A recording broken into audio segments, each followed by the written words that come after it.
안녕하세요. 오후의 도서관입니다. 오늘 함께 읽어볼 책은 내 삶의 의미를 찾는 4가지 질문, 어떻게 나답게 살 것인가? 라는 책입니다. 저자는 에밀리 에스파하니 스미스, 옮긴 이는 김경영, 출판사는 RHK 출판사입니다. 지은이 소개를 하겠습니다. 에밀리 에스파하니 스미스, 긍정심리학 연구자이자 스탠퍼드 대학교 후버 연구소 소속 칼럼니스트. 심리학을 공부하던 중 행복을 쫓는 사람은 도리어 불행해진다는 연구 결과를 접하고 과연 인간을 살아가게 하는 진정한 힘은 어디에서 오는지 탐구하기 시작했다. 조지 엘리엇, 빅터 프랭클, 아리스토텔레스, 석가모니 등 각종 석학과 사상가들의 이야기를 집대성하고 500여 명이 넘는 다양한 인물들을 조사, 연구한 결과 의미를 추구하는 것이 나다운 삶, 진정한 행복을 찾아가는 열쇠임을 밝혔다. 2017년 4월 연구 결과를 바탕으로 한 테드 강연, 삶에는 행복보다 중요한 게 있습니다를 통해 행복을 향한 집착을 내려놓고 의미를 찾아 나답게 살아갈 것을 역설하였다. 이후 수많은 자리에서 나다운 삶의 가치와 이를 이루는 의미의 힘을 전하는 강연과 인터뷰를 진행해 오고 있다. 이렇게 열심히 사는데 왜 행복해지지 않을까? 수십 년 전 일부 사회과학자들은 좋은 삶을 사는 방법을 연구하기 시작했다. 대다수가 긍정심리학이라는 분야의 연구자들이었다. 긍정심리학은 펜실베이니아 대학교의 마틴 셀리그만 교수가 창시했는데 셀리그만 교수는 긍정심리학자로 수십 년간 일한 뒤 이 분야가 위기를 맞았다고 결론 내렸다. 셀리그만은 자신과 동료들이 우울증, 무기력증, 불안감을 치료할 수 있지만 그러한 고통을 이겨내도록 돕는 일이 반드시 좋은 삶을 살도록 돕는 일은 아님을 깨달았다. 심리학자들은 인간의 마음을 치료하고 연구했지만 진정 인간의 삶을 풍요롭게 만드는 게 무엇인지에 대해서는 거의 무지했다. 그래서 1998년 셀리그만은 동료들에게 무엇이 삶을 충만하고 살 가치가 있게 만드는지 연구해보자고 제안했다. 사회과학자들은 셀리그만 교수의 요청을 듣긴 했지만 대부분 더 명백하고 측정하기 쉬워 보이는 주제에 몰두했다. 바로 행복이었다. 행복의 이점, 행복의 원인, 매일의 삶에서 더 행복해지는 방법을 연구했다. 1980년대 후반부터 1990년대 초반까지 행복에 관한 연구물이 매해 수백 건씩 쏟아졌고 2014년에 이르러서는 연간 발표되는 연구자료가 1만 건을 넘었다. 긍정심리학은 좋은 삶을 연구할 목적으로 만들어졌지만 행복에 대한 실증적 연구가 성행하면서 행복이 긍정심리학의 공식적인 얼굴이 되어버렸다. 대중은 즉각 반응했다. 주요 언론 매체들은 행복에 대한 연구 결과를 요란스레 기사화했다. 곧이어 기업들이 연구 결과를 상품화했다. 스타트업을 세우고 응용 프로그램을 만들어 일반인들이 연구 결과를 실생활에 적용할 수 있게 했다.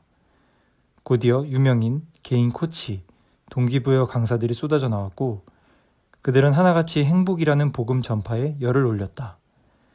구글 검색 결과로 측정한 자료에 따르면 2000년대 중반 이후 행복에 대한 관심은 3배로 증가했다. 2006년 세계적 베스트셀러가 된 잭 시크릿의 저자 론더 번은 이렇게 말한다. 인생에서 원하는 것을 얻는 지름길은 지금 행복하고 또 행복하다고 느끼는 것이다. 하지만 행복 열풍에는 큰 문제점이 하나 있다. 약속을 지키지 못했다는 것이다. 행복 산업은 계속 성장 중이지만 우리 사회는 과거 어느 때보다 불행하다. 실제로 사회과학자들은 슬픈 역사를 밝혔다. 행복을 쫓는 일이 실제로는 사람들을 불행하게 만든다는 사실이다. 철학자들은 오래전부터 행복의 가치에 의문을 제기했다. 19세기의 철학자 존 스튜어트 밀은 이렇게 말했다. 배부른 돼지가 되기보다는 배고픈 인간이 되는 것이 나으며 행복한 바보가 되기보다는 불행한 소크라테스가 되는 것이 낫다.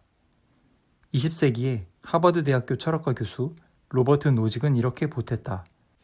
행복한 소크라테스가 되어 행복과 깊이 둘 다 같으면 더할 나위 없이 좋겠지만 깊이를 얻으려면 행복은 어느 정도 포기해야 한다. 노직은 행복에 대해 회의적이었다. 그는 사고 실험을 고안해 자신의 주장을 역설했다. 노직은 원하는 경험을 모두 할 수 있는 탱크 속에 산다고 상상해보라고 했다. 영화 매트리스 속 장면 같다. 노련한 신경심리학자가 당신의 뇌를 자극하면 당신은 지금 위대한 소설을 쓰거나 친구를 사귀거나 재미있는 책을 읽는 중이라고 생각하고 느낄 수 있다. 당신은 끝없이 탱크 속을 떠다닐 것이다. 뇌에 전극을 매단 채로. 노직은 이렇게 묻는다. 평생 이 기계에 연결된 채 삶의 경험들을 사전 설정하고 살겠습니까? 행복이 진정으로 삶의 최종 목표라면 사람들은 대부분 탱크 속에서 행복하게 사는 삶을 택할 것이다. 쉽고 편할 테니까. 상처, 슬픔, 그리고 사랑하는 사람을 잃는 고통의 스위치가 꺼질 테니까. 영원히. 늘 행복하고 심지어는 중요한 사람이 된 듯한 기분을 느낄 수 있다. 가끔씩 탱크 밖으로 나와 어떤 경험을 머릿속에 설정할지 미리 결정할 수도 있다. 하지만 탱크 속에서 사는 삶이 고민되거나 고통스럽다면 선택해서는 안 된다. 평생의 행복에 비견되는 잠깐의 고통은 무엇이며 자신의 결정이 최선이라면 어째서 고통을 느끼겠는가? 노직이 물었다. 남은 평생을 탱크 속에서 살면서 매 순간 행복하게 살기로 결정했다면 좋은 삶을 사는 것인가? 그 삶은 자신과 자녀들을 위해 선택한 것인가? 우리 대부분이 그렇듯 행복이 삶의 가장 중요한 가치라면 탱크 속 삶은 우리의 모든 욕구를 충족해야 하지 않을까? 그래야 마땅하다. 하지만 사람들은 대부분 탱크 속 행복한 삶을 선택하지 않을 것이다. 왜일까? 그 속에서 느끼는 행복이 공허하며 거저 얻는 것이기 때문이라고 노직은 말한다. 탱크 속에서 행복할 수도 있지만 행복해야 할 진짜 이유가 없다. 행복한 기분을 느낄 수는 있지만 삶이 실제로 행복하지는 않다. 탱크 속을 떠다니는 사람은 눈에 잘 보이지 않는 하나의 방울에 불과하다. 삶을 가치 있게 만들어줄 정체성도 계획도 목표도 없다. 우리는 어떤 일을 보고 느끼는 스스로의 감정보다 더 많은 것을 신경 쓰며 살아간다. 삶에는 행복 말고도 중요한 것이 많다. 노직은 이렇게 결론 내렸다. 노직은 2002년에 사망하기 전 마틴 셀리그만 등의 학자들과 손을 잡고 긍정심리학의 목표와 비전을 구체화하는 작업을 했다. 그들은 일찌감치 행복에 대한 연구가 매혹적이며 언론 친화적이라는 사실을 눈치챘고 자신들이 몸담은 긍정심리학이라는 학문이 셀리그만의 말대로 행복하게 되는 것을 의식적으로 피하고자 했다. 대신 깊이 있고 충만한 삶을 사는 방법에 초점을 맞추려고 노력했다. 지난 몇 년 동안 실제로 점점 더 많은 연구자들이 그 부분에 집중하고 있다. 행복을 넘어 무엇이 삶을 살 가치가 있게 만드는지 연구 중이다. 그들은 중요한 사실 한 가지를 알아냈다. 행복한 삶과 의미 있는 삶은 다르다는 것. 이 차이는 철학이 이미 오래전에 발견한 사실이다. 철학자들은 이미 오래전에 좋은 삶을 사는 두 가지 방법을 발견했다. 첫째는 헤도니아, 즉 오늘날 우리가 말하는 행복이다. 지그문트 프로이트가 주장한 이론이기도 하다. 프로이트에 따르면 인간은 행복해지려 애쓴다. 행복해지고 그 행복을 유지하고 싶어 한다. 프로이트가 말한 이 행복 원칙은 거의 모든 사람의 삶의 목적을 결정한다. 고대 그리스 철학자이자 소크라테스의 제자 아리스티포스는 헤도니아, 즉 행복을 쫓는 것이 좋은 삶의 열쇠라고 생각했다. 삶의 기술은 쾌락을 느끼는 데 있다. 가장 큰 쾌락은 지적이지도 늘 도덕적이지도 않다. 몇십 년 뒤 에피쿠로스가 어느 정도 비슷한 생각을 대중화했는데 좋은 삶은 쾌락에서 찾을 수 있으며 쾌락은 걱정 등 신체적, 정신적 고통이 부재한 상태라고 정의했다. 이러한 생각은 중세에 와서 시들해졌지만 18세기의 공리주의 창시장인 제러미 벤담이 등장하면서 다시 인기를 얻었다. 벤담은 쾌락 추구가 우리의 중요한 원동력이라고 믿었으며 이 유명한 말을 남겼다. 자연은 인간을 고통과 쾌락이라는 두 군주의 지배 아래 두었다. 두 군주만이 우리 인간이 무엇을 할지 지시하고 또 결정한다. 이러한 전통과 괴를 같이하여 오늘날 많은 심리학자는 행복을 긍정적인 정신 상태이자 감정 상태라고 정의한다. 한 예로 사회과학 연구에서 행복을 평가할 때 흔히 사용하는 방법이 있다. 개인에게 자부심, 열정, 관심 같은 긍정적 감정을 얼마나 자주 느끼는지, 반대로 두려움, 초조함, 수치심 같은 부정적 감정을 얼마나 자주 느끼는지 질문한다. 부정적 감정에 비해 긍정적 감정의 비율이 높을수록 더 행복하다고 본다. 하지만 우리 감정은 당연히 일시적이다. 노지개 사고 실험에서 밝혀진 것처럼 감정이 전부는 아니다. 우리는 신문을 읽으면서 기쁨을 느끼고 아픈 가족을 간호하면서 스트레스를 받지만 가족의 병 간호가 더 중요하다는데 대부분 동의한다. 그 순간은 행복하지 않을 수 있지만 그렇게 하지 않는다면 나중에 그 결정을 후회할 것이다. 즉, 의미가 있기 때문에 할 가치가 있는 것이다. 의미는 좋은 삶으로 향하는 또 다른 길이다. 그리스의 철학자 아리스토텔레스와 아리스토텔레스가 이야기한 인간 번영이라는 뜻의 고대 그리스어 에우다이모니아를 생각하면 이해하기 쉽다. 에우다이모니아는 보통 행복으로 번역되며 따라서 아리스토텔레스는 종종 행복을 최고선이자 우리 삶의 가장 중요한 목표로 여겼다고 평가받는다. 하지만 실제로 아리스토텔레스는 쾌락과 쾌락을 쫓는 삶을 사는 사람들에게 심한 폭언을 퍼부었다.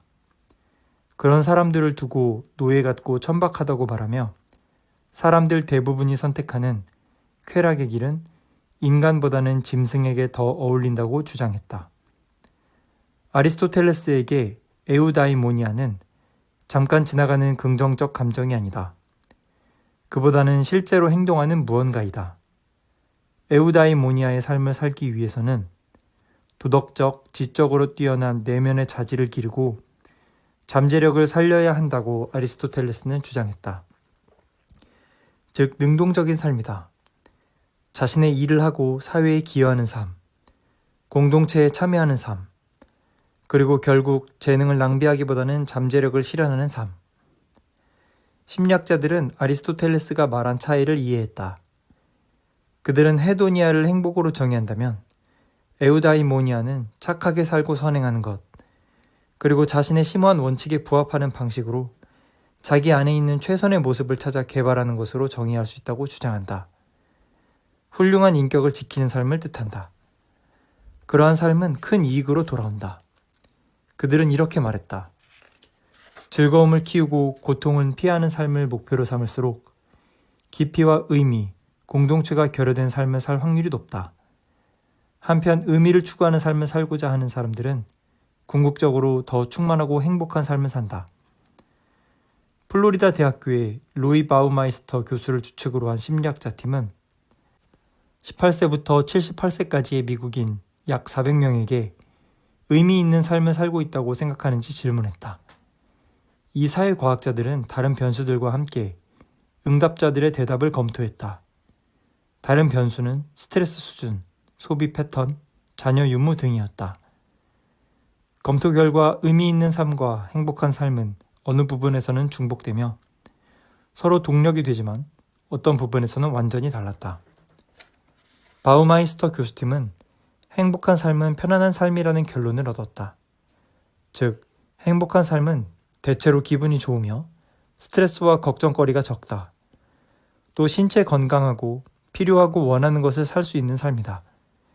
여기까지는 예상한 대로다.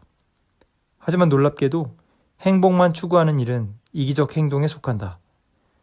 즉, 행복을 쫓는 사람들은 주는 사람보다는 받는 사람이 되고자 한다. 연구자들에 따르면 의미 없는 행복은 비교적 피상적이고 자기중심적이며 심지어 이기적이기까지 한 삶의 특징이다.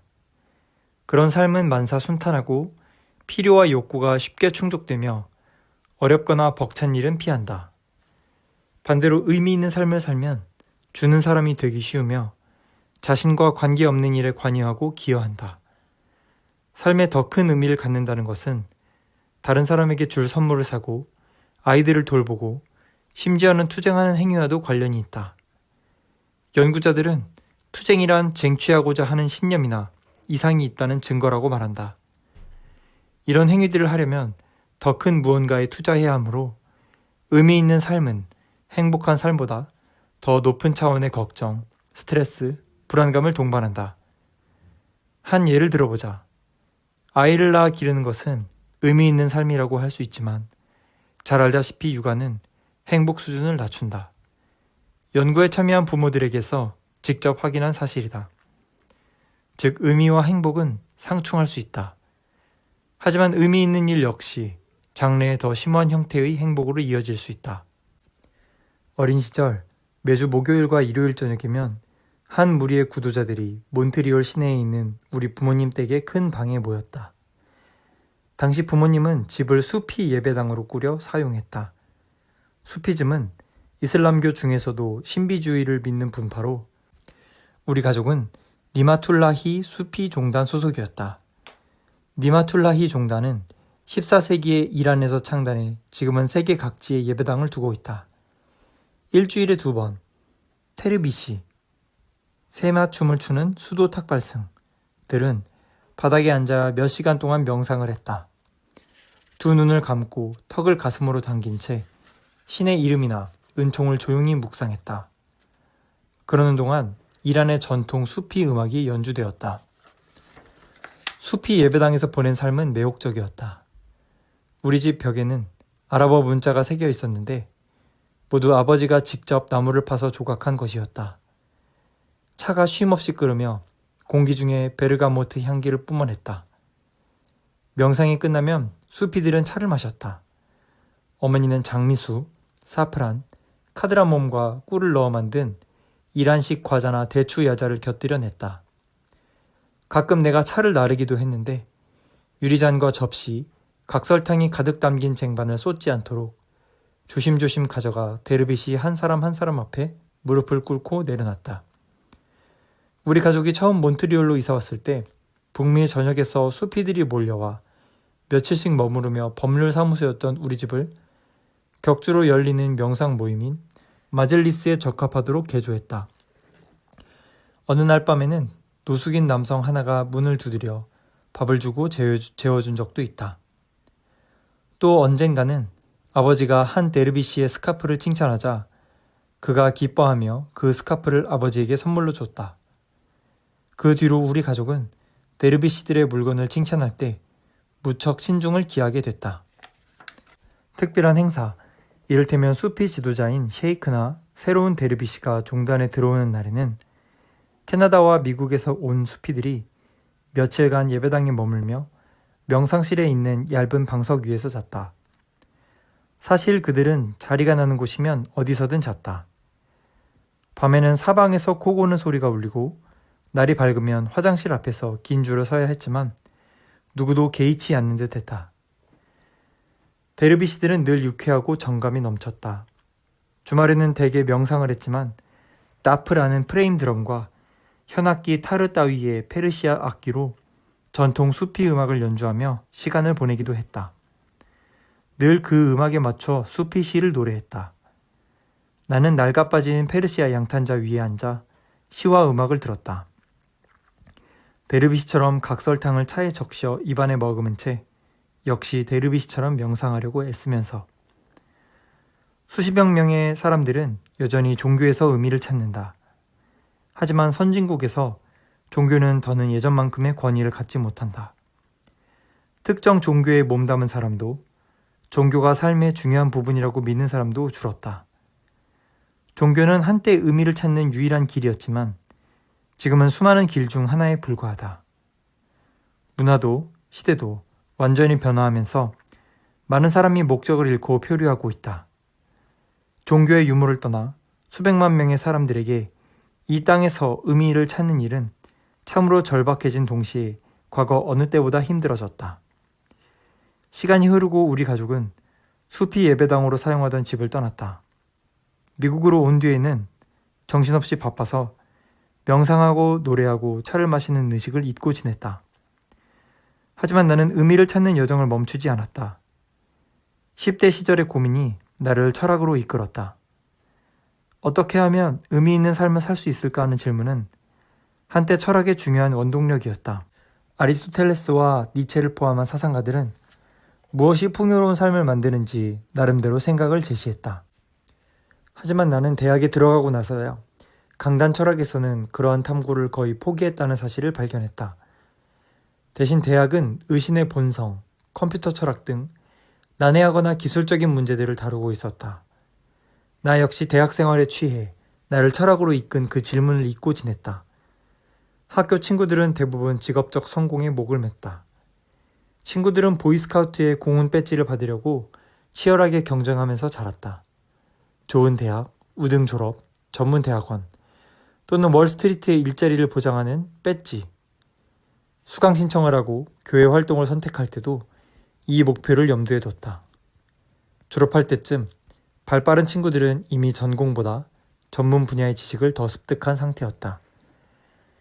나는 제3세계 국가의 공중위생을 개선하고 통계 모델링 기법으로 선거 결과를 예측하고 문학 텍스트를 해체하는 일을 하는 전문가들을 만났다.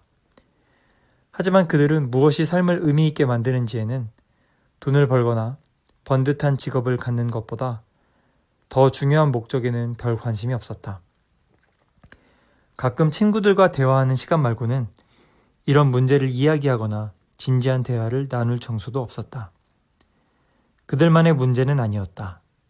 대학 등록금이 치솟고 학위가 경제적 안정을 얻는 입장권이 된 지금 대부분의 사람들은 교육이 반드시 필요하다고 생각한다. 도덕적, 지적 성장의 기회가 아닌 좋은 일자리를 위한 디딤돌로 말이다.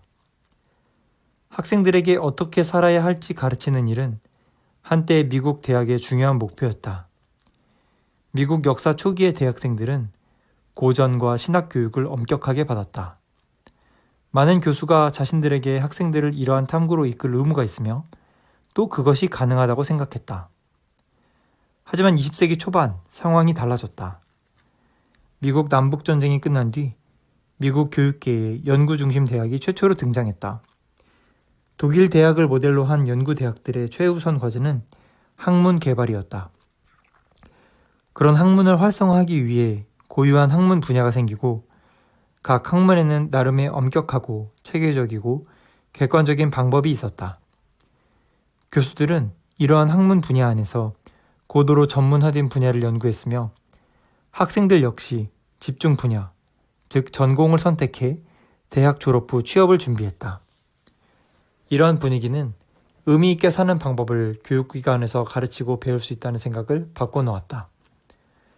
교수들은 학생들의 삶이 의미에 대한 답을 찾도록 이끄는 일이 자기 권한과 지식을 벗어난다고 믿었다. 결국 어떻게 살아야 할까라는 질문에 답하려면 추상적이고 개인적이며 도덕적인 가치를 논해야 한다. 객관적 지식 축적을 전문으로 하는 대학에서 할 일은 아니었던 것이다. 하지만 최근 재미있는 일이 벌어지고 있다.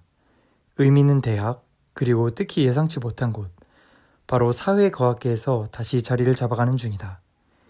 앞서 언급한 바우마이스터와 후타 같은 심리학자들이 제시하는 삶의 방식은 근본적으로 좋은 삶을 새롭게 정의한다. 이 심리학자들의 연구를 보면 의미를 쫓는 삶이 개인의 행복을 쫓는 삶보다 훨씬 더 성취감이 크다는 점과 사람들이 어떤 방식으로 삶의 의미를 찾고 있는지를 알 수 있다. 미국 전역, 그리고 세계의 교육자, 기업인, 의사, 정치인, 그리고 평범한 사람들은 행복이라는 복음이 아닌 의미로 눈을 돌리기 시작했다. 심리학 자료를 더 깊이 살펴보면 이런 사람들을 더 쉽게 찾을 수 있다. 나는 연구자들을 인터뷰하고 의미를 쫓아 사는 사람들의 이야기를 수집하면서 나에게 처음 이 길을 걷게 한 수피들을 떠올렸다. 의미의 본보기인 수피들은 대개 소박한 삶을 살았다. 대다수는 의미를 쫓아 분투했다. 하지만 그들의 첫 번째 목표는 다른 사람들을 위해서 더 나은 세상을 만드는 것이었다. 한 위대한 수피가 한 번은 이렇게 말했다. 데르비시가 자해라는 길에 첫걸음만 내딛고 더는 나아가지 않는다고 해도 그는 다른 사람들에게 헌신함으로써 인류에 기여한 것이다. 의미 있는 삶을 사는 데 집중하는 사람들도 마찬가지다. 그들은 크든 작든 세상을 바꾼다. 숭고한 목표와 이상을 쫓음으로써 그들은 자기 힘으로 의미 있는 삶을 일궈냈다. 이는 남은 우리에게 딱 한 가지 질문을 던진다. 어떻게 하면 우리도 그들처럼 살 수 있을까? 이 책 앞부분에서는 의미를 쫓아 사는 사람들을 소개할 생각이다. 자신의 공동체에서 성취감을 찾는 중세 마니아들을 만나보고 동물원 사육사를 만나 삶의 목적이 무엇인지 들어볼 계획이다. 또 사지마비 환자가 과거에 입은 정신적 외상을 통해 자신의 정체성을 새롭게 찾아내는 과정을 따라가 볼 것이다.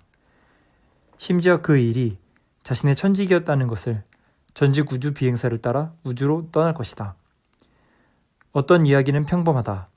또 어떤 이야기는 비범하다. 나는 의미를 쫓아 사는 사람들을 찾다가 그들의 삶에서 중요한 공통점을 발견했다. 이러한 특징은 연구에서 사실로 밝혀지고 있다. 바로 의미의 원천은 멀리 있지 않고 사방에 존재하며 이 원천을 이용해 우리는 더 풍요롭고 만족스러운 삶을 살 수 있고 다른 사람들 역시 그렇게 살 수 있도록 도울 수 있다는 것이다. 이 책은 그러한 의미의 원천이 무엇이며 우리가 어떻게 그 원천을 이용해 삶의 깊이를 더할 수 있는지 보여준다. 그 과정에서 의미 있는 삶이 우리 자신, 학교, 일터, 크게는 우리 사회에 어떻게 이루어진지 배울 수 있을 것이다.